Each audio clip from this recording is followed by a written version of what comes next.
It's a chilly Friday afternoon in the capital city, Yaoundé. Welcome to the bilingual newscast on the Cameroon Radio Television. Hello, Martin.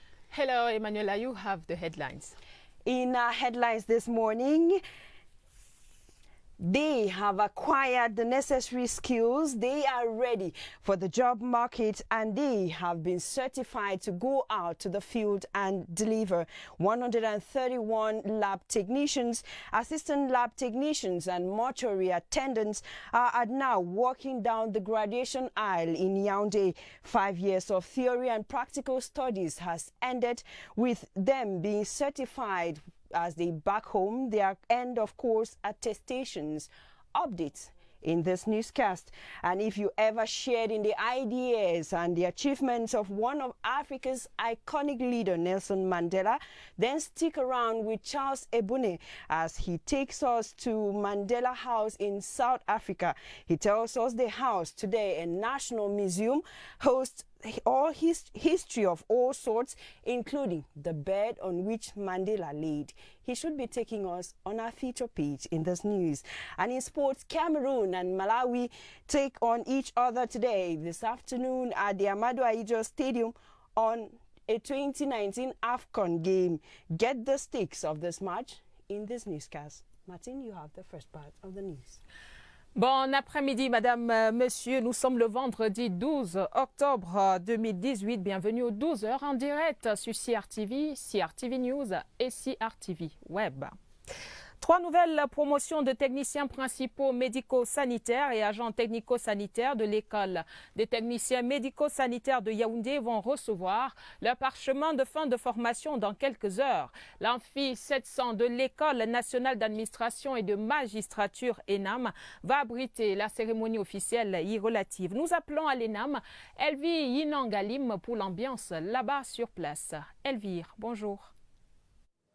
Bonjour, merci de nous retrouver. Où va se dérouler dans quelques instants la cérémonie de remise des parchemins aux lauréats des techniciens principaux médico-sanitaires et des agents techniques médico-sanitaires. Alors, comme vous pouvez le constater, parents, amis et enseignants sont en train d'être installés. C'est un événement important qui marque la fin de 5 ans de formation. Les lauréats vont recevoir leur diplôme des mains du délégué régional de la santé publique du centre, le docteur Moussi Charlotte. Grâce à leur diplôme, ils vont exercer sur le terrain en analyse médicale et en proposer de morgue. Il faut préciser ici que le concours d'intégration de ces lauréats sera lancé le 29 novembre. Je suis Elvire Ninon depuis l'Amphi 700. À vous le studio. Merci Elvire Ninon-Galim et nous revenons sur cette actualité dans nos éditions d'information à suivre. Cap à présent sur la région du Sud et on reparle de la journée internationale de la jeune fille qui s'est célébrée hier 11 octobre. Leur autonomisation avant, pendant et après les situations de crise. Le thème choisi pour la commémoration au plan national, une tâche pas aisée. Et dans cette région notamment, les grossesses précoces et la déperdition scolaire chez la jeune fille ont la peau dure. Des précisions avec Charles Abesolo-Oba. CRTV Sud, à Ebolova. Analysts say one of the most pertinent problems disturbing the well-being of girls in the South region is early sex. Girl prostitution here is high because the South is a forest area which attracts many workers and also due to the fact that she shares borders with 3 countries. Early sex leads to early pregnancies. Some parents refuse to send their girl children to school. This makes them get into prostitution and get sexually transmitted infections like AIDS. Poverty is also one of the reasons why girls have to get into prostitution to search for money. Some observers say girls in the South don't want to work hard, and that is why they prefer to use sex to get finances. To address this problem, public authorities have been sensitizing parents and girls. Tout enfant, all children have a right to good education and a bright future. Parents need to protect their girl children and advise them to be mature before having sex or getting married. quelconque de mariage. Authorities also encourage young mothers and girls who have dropped out of school to learn income-generating activities in women's empowerment centers. These are just some of the measures taken to empower girls in the South region. And like you heard in our headlines, a new batch of 131 lab technicians, assistant lab technicians, and mortuary attendants are now receiving their end-of-course attestation. The graduation ceremony in Yaoundé follows 5 years of training at the School of Lab Technicians and Mortuary Attendants based in Yaoundé. For updates on what is taking place at now, let's try to hook up with our reporter Joyce Tata, who is live at the Enam campus. Hello, Joyce. Greetings to you in the studio. It is a joyous atmosphere here at Amphi 700 in the National School of Administration and Magistracy. In some few minutes from now, we'll be witnessing the graduation ceremony of the 6th batch of lab technicians, 4th batch of mortuary attendants, and 17th batch of assistant technicians, given a total number of 131 graduates this day. It's been 3 years of hard work for the lab technicians graduating today, and a year each for mortuary attendants and assistant lab technicians equally. According to the director of the school, Patrice Enoka, the graduates will, after the celebration, be getting set for a competitive examinations to take place on November 29, 2018. The best graduating mortuary attendant scores an average of 17, while the best assistant lab technician has an average of 15. Beautiful flowers of different colors, shapes and sizes grace the tables of parents, guardians and friends who are here to congratulate the graduates. This ceremony will be presided over by the Central Regional Delegate of Public Health, Dr. Charlotte Musi. Reporting from the National School of Administration and Magistracy, I am Joyce Tata. Thank you, Joyce. We take you now to the Northwest region, where yesterday was observed as the International Day of the Girl Child. And in the Northwest, they say girl children in that part of the region still face obstacles that hinder them from being fully autonomous. Poverty, unwanted pregnancies, and under-scholarization are just a few, as our reporter Mabel Mekemdi Sakem reports.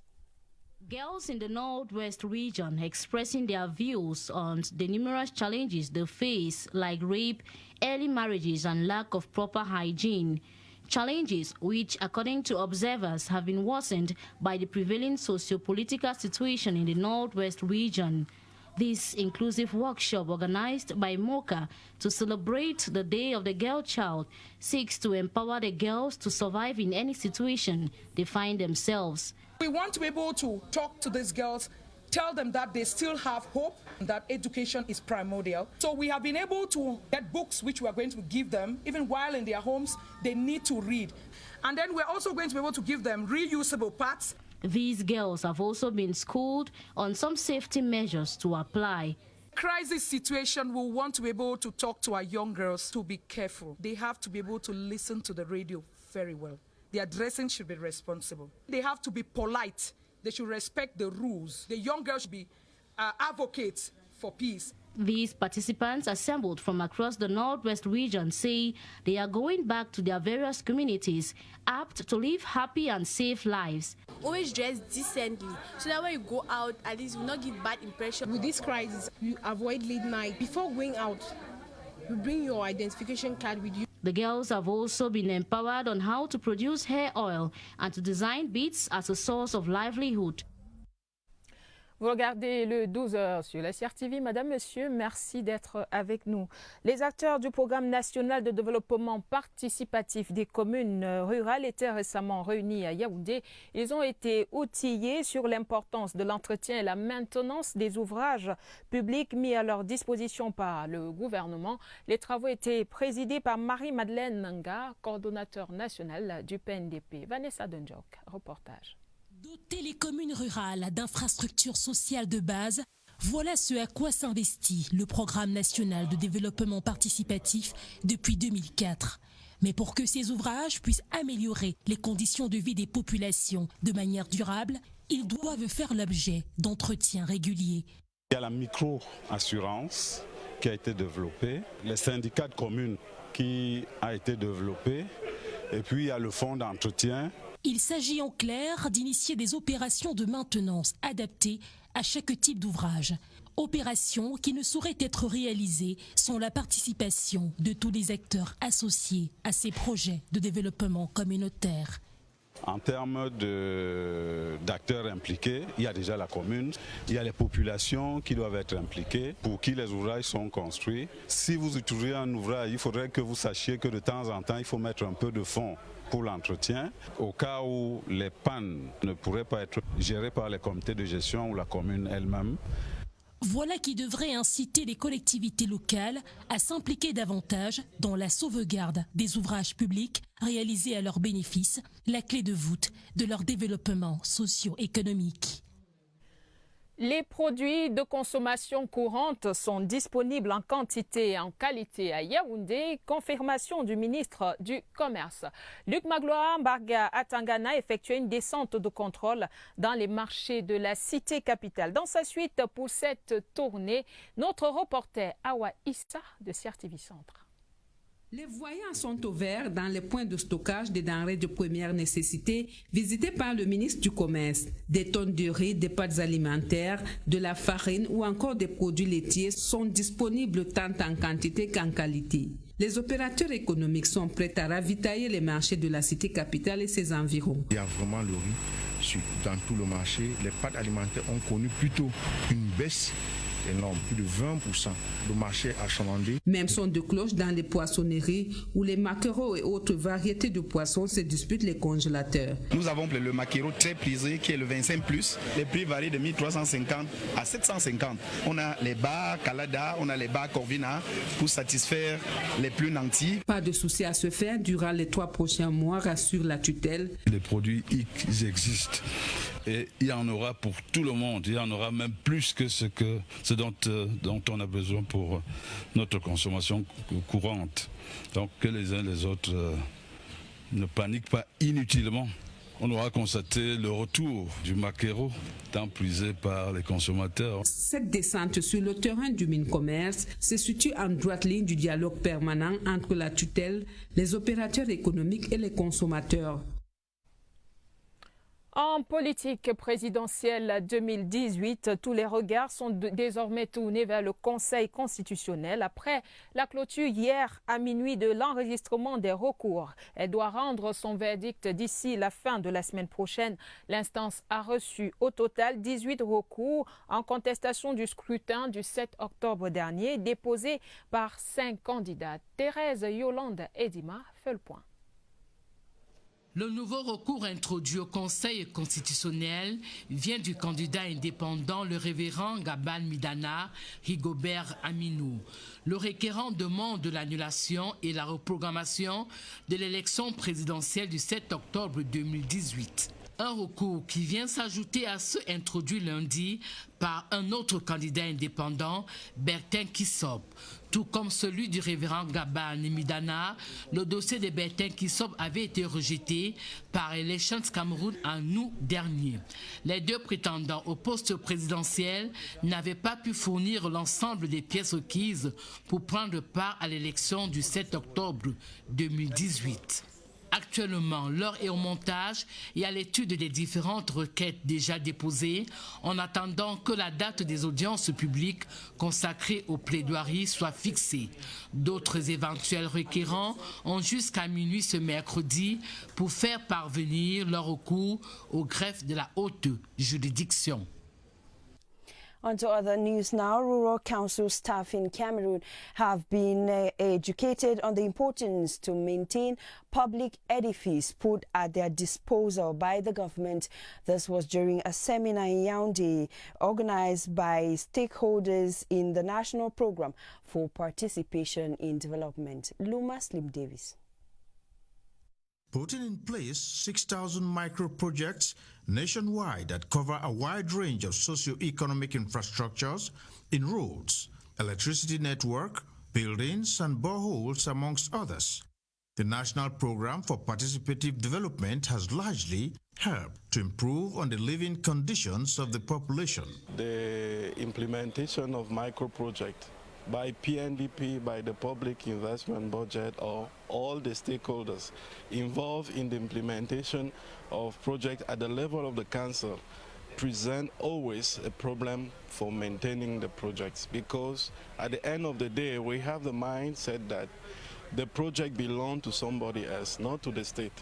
To therefore ensure that these structures function properly and last long, an appropriate strategy is necessary to be put in place. This workshop is to bring all the stakeholders involved in the implementation of activities at the level of the council to see how they can together improve the maintenance and the mechanism to ensure the sustainability of all the projects. The restoration of the study of the local community infrastructure maintenance mechanism was aimed at ensuring a good comprehension on diagnosis of field data and documented research work, amongst others. 10 reports and others from the diaspora and the national territory have been examined by the National Commission for the final vote counting as it compares results of last Sunday's presidential election. The Commission is working against Friday's deadline for the submission of reports to the Constitutional Council. Sidonis Jombandi has the details. Reports examined this day by the National Vote Counting Commission are from the Divisional Supervision Commission of Polling Stations abroad and across the national territory. Members of the commission today all received reports which came from Rome in Italy, Brussels in Belgium, Congo-Brazzaville, Addis Ababa in Ethiopia, Senegal, Turkey and France. Reports from the Noon Division in the West region, Menua, the Nde Division and the North were also examined in a serene atmosphere. Among members of the commission present in today's session, almost all the political parties that took part in the October 7 presidential election were represented except the PDF of Akere Muna. It should be noted that the National Vote Counting Commission has just 3 days left to submit at the level of the Constitutional Council the exact number of votes per political party. Parlons musique à présent avec l'un des rappeurs camerounais les plus en vue du moment, c'est Stanley Eno. Il est l'invité du 12h de ce midi, mais avant de le recevoir sur le plateau, allons savoir un peu plus sur lui. Et le clin d'œil à l'artiste est signé Babara Pajama.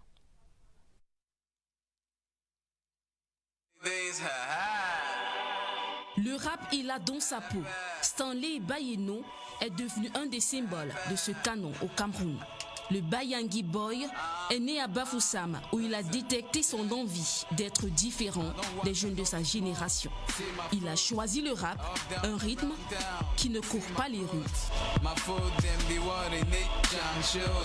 Travaillant dans l'ombre, entre la radio comme animateur et en production, c'est en 2013 que les projecteurs se braquent sur son talent. Il fait un tollé avec son single Impair.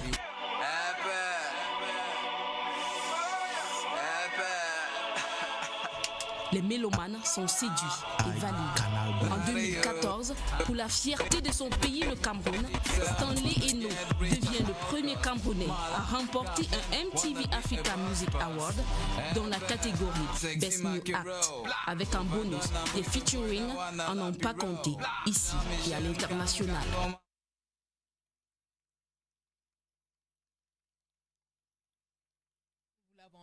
Bonjour et bienvenue. Bonjour, comment vous allez? Ça va très bien, vous allez commencer l'entretien avec Emmanuel Ambemioy. Exactly, Stanley, we're glad to have you on our set. Tell us from a soldier like my papa, you've come back hard this time with a maxi single, My Way. Tell us about your way.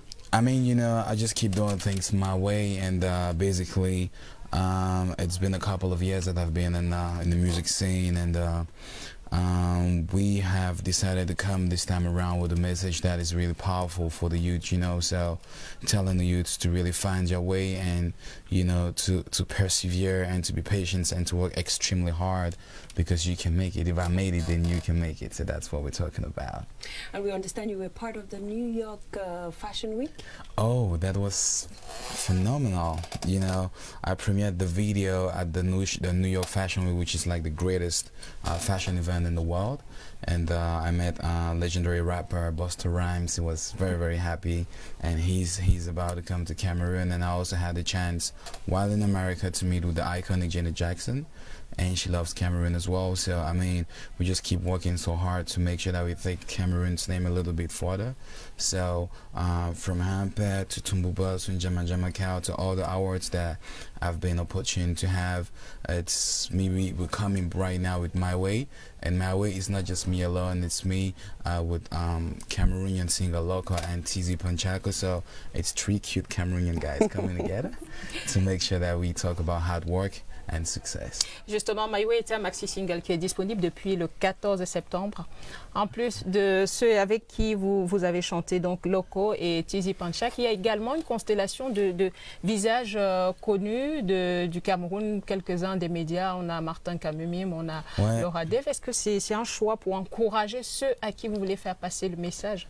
Ah non, en fait c'est parce qu'aujourd'hui je pense que la jeunesse camerounaise devrait de plus en plus se retourner vers leurs repères, faire un clip comme My Way et inviter une légende de la communication comme Martin Kamumim, un gourou de la communication, je sais pas si on dit une gourou, mais une grande figure comme Laura Dave, Miss Cameroun. Il y a beaucoup d'artistes, il y a Pete Bacardi dans le clip, il y a Daphné dans le clip. Je veux dire que c'est pour symboliser l'unité et la diversité que le Cameroun a la chance d'avoir. Donc je pense que My Way, c'est le message à la jeunesse de comprendre, de croire en ses rêves et de leur dire ok, voilà vos modèles, suivez-les, créez votre chemin et demain pour vous va sortir. Et dire que tout est possible en fait. Yes. And tell us, My Way is a maxi single. Is there something cooking in the parameters? Oh my gosh, you don't want to know. The album is gonna be great, you know. And the album, I have Petit Pays in the album, I have Daphne in the album, Nabila in the album, Fally Ipupa in the album, you know, a lot of American stars as well in the album. So, I mean, I'm working on my album, and what we are trying to bring to the Cameroonian youth and the African youth into the world this year is really going to be huge. But for now, just keep finding your way, you know? And before you find your way out of our studio, can you tell us about the Washington, D.C. concert? Oh, that was great. I was in Washington, D.C. where we sold out 1,500, that is 1,500 seats at the Fillmore, a very great venue, you know, that is one of the greatest venues in Washington, D.C. I was with Loco, I was now with Minx, Magasco, and Mr. Leo. So it's just to make people understand how impactful Cameroonian music is really growing. And you know, with My Way, it's the same message, bringing all the forces of Cameroon together and moving forward for a better Cameroon, because we are one people. Thank you very much, Stanley Eno, the Bayangi boy. Keep on inspiring many Cameroonians. Thank you so and to do you some favor, we will be sending you off set with this discovery. For those of you who do not know who Stanley Eno is, here is his short profile by our reporter Divine Micah. My Way.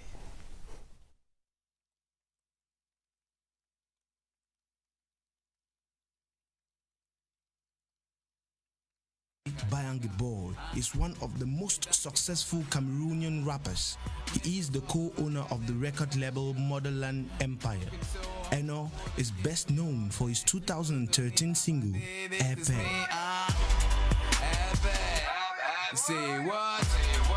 He is the first Cameroonian to win the Best New Act category at the 2014 MTV Africa Music Awards. Eno was born in Bamenda, the capital city of the northwest region of Cameroon. He is Bayangi from the southwest region, giving rise to his nickname Bayangi Boy. Eno grew up in Bafoussam, the capital of the west region, where he completed his primary school and his secondary school at the government bilingual high school. In 2007, he relocated to Douala Douala, the capital city of the Littoral region, where he graduated with a degree in business journalism from the University of Douala.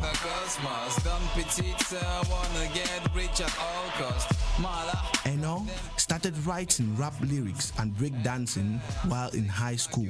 Starly Eno is the winner of many awards, both internationally and nationally. Starly Eno in 2013 won the Cameroon Academy Awards. Still, he won the Balafon Music Awards. In 2014, he won the MTV Africa Music Awards as the Best New Act. He has equally won African Music Magazine Award alongside Canal d'Or. And now our feature page in this newscast, the Nelson Mandela House, where his family started living in 1946, is one of the most visited places in South Africa.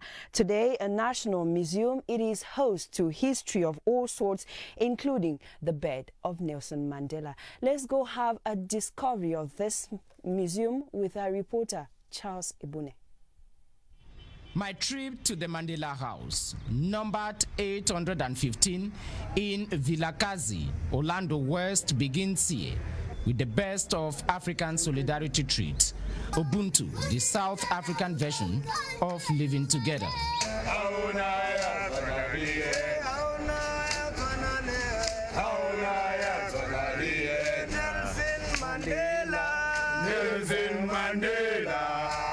Nelson Mandela. Today managed by the Soweto Trust, this is the three-room house entered by the Mandela family with first wife Mercy 72 years ago. This tree, it was planted by him, Mr. Mandela. It's called Meleluka. Under the tree, they bury the umbilical cords of his children, different generations. And here can be found his military training experience in Algeria back in 1962. This is in the room where the children used to sleep, the boxing ring and the cooking stove, plus no-go area. This is the same bed where Nelson Mandela spent 11 nights as soon as he left the Robben Island prisons in 1990, after he was released from prison. The Mandela family house is one of the most visited places in South Africa as the harbor of all the history of liberation stocked here, including this last photo taken before going to live jail. I think it's a great way to preserve history and to view the house of this wonderful person. And as I take a sleep on the Mandela bed, one word runs through my dreams. Peace be unto thee according to the Mandela way. Charles Ebune, TV News, Soweto, South Africa, on the Mandela bed. Merci Charles Ebounet pour ces belles images ramenées d'Afrique du Sud. Louise Mushikwabo est depuis ce vendredi la nouvelle secrétaire générale de la francophonie. La Rwandaise que vous apercevez à l'instant à l'écran était jusqu'alors ministre des Affaires étrangères de son pays. Elle succède à la Canadienne Michaëlle Jean qui aura passé 4 ans à la tête de cette organisation. Elle a été élue à l'issue du sommet des chefs d'État de la francophonie à Yerevan, en Arménie. En sport football, les Lions indomptables descendent dans l'arène cet après-midi à Yaoundé. Cette rencontre qui les opposera aux Flammes du Malawi se joue dans le cadre de la 3e journée des éliminatoires de la CAN Total 2019. Coup d'envoi de la rencontre 15h30 au stade Omnisport Amadou Ahidjo.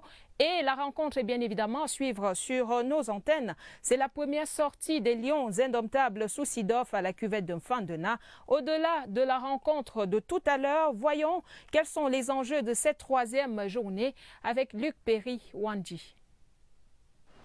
La 3e journée des matchs éliminatoires, comptant pour la Coupe d'Afrique des Nations Total Cameroun 2019, n'aura pas du tout la même saveur pour chacune des équipes du groupe B. Pays organisateur de la compétition et actuel leader de son groupe avec 4 points, le Cameroun n'a évidemment pas l'obligation de terminer en tête pour se qualifier. Mais il y a le contexte qui somme les Lions indomptables à faire bonne figure, sinon à gagner face au Malawi. Le match nul, un but partout obtenu aux Comores et au forceps à la 2e journée avait laissé un goût d'inachevé, des bruits de bottes aussi, en tâchant les premiers pas du nouvel encadrement technique des Lions indomptables. Ce vendredi, les Lions doivent absolument apporter la preuve que Missa Miouline n'était finalement qu'un faux pas et qu'en fin de na, ils savent tenir leur rang et poussent leur premier rugissement sous l'air Sidorf, toute crinière debout. En face, il y aura le Malawi, une équipe qui ne paye pas de mine, c'est vrai. 2 points seulement pour 3 matchs joués. Le Malawi reste tout de même un sérieux prétendant à la première place et a toujours son destin en main. Une victoire face au Cameroun et voilà le Malawi propulsé à la 2e place dans l'hypothèse d'une défaite du Maroc qui sera aux prises avec les Comores, dernier du groupe avec un maigre point. Les Colécantes, portés par la vague et l'aura de leur prestation honorable du 8 septembre 2018 face au Cameroun, vont assurément se sublimer pour se reclasser devant les Lions de l'Atlas qui jouent gros à l'occasion. Le Maroc est 2e à égalité de points avec son poursuivant immédiat. En tenant son rang jusqu'à l'issue de la phase éliminatoire, le Maroc serait assuré d'une qualification à la Coupe d'Afrique des Nations Total Cameroun 2019. And like you just saw on the pictures there, the indomitable Lions of Cameroon and the Flames of Malawi at 3:30 p.m. today play the AFCON 2019 clash at the Amadou Ahidjo Stadium here in Yaoundé. The two teams have been preparing ahead of the match, whose stakes, they say, weigh more on the Malawian team than Cameroon. Gideon Tazo.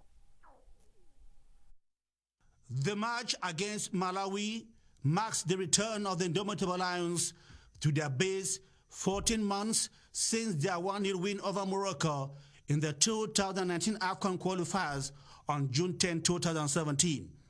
This Friday, a major stake of the match for the new coach Clarence Seedorf would be to maintain the home winning momentum which the former coach Hugo Broos began. Although the Lions would be without the then scorer and top goal getter Vincent Abubakar, all eyes would be on the new boys to deliver. With Paul Johnson-Tep already certified to play for Cameroon, the squad possesses another goal-getter of quality. But how the coach copes with the absences of Clinton J, Stefan Bauken, Felix Eboa, Vincent Abubakar, and even Christian Bassogok will be of great interest to fans. After bringing in Joskim Dawa, Petrus Bumal, Joel Tagu, and Fabrice Olinga in replacement, the whole fan base would be eager to see how the new coaches and their team fare in their first match on home soil. This especially after the unenviable 1-1 draw game away to Comoros on September 8, 2018. But above all, it's only a good game and victory that will help the Lions keep the top spot of Group B that should endear fans to their darling team. Voilà qui vient mettre un terme aux 12 heures de ce vendredi. Madame, Monsieur, merci d'avoir suivi. Merci surtout de rester sur la CRTV. Cameroun, Malawi, c'est tout à l'heure, 15h30 sur nos antennes. Merci à toutes les équipes qui nous ont accompagnés. Bon week-end à tous et à lundi. Emma. Nice weekend to you, Martin. Nice weekend to you all. And see you on Monday.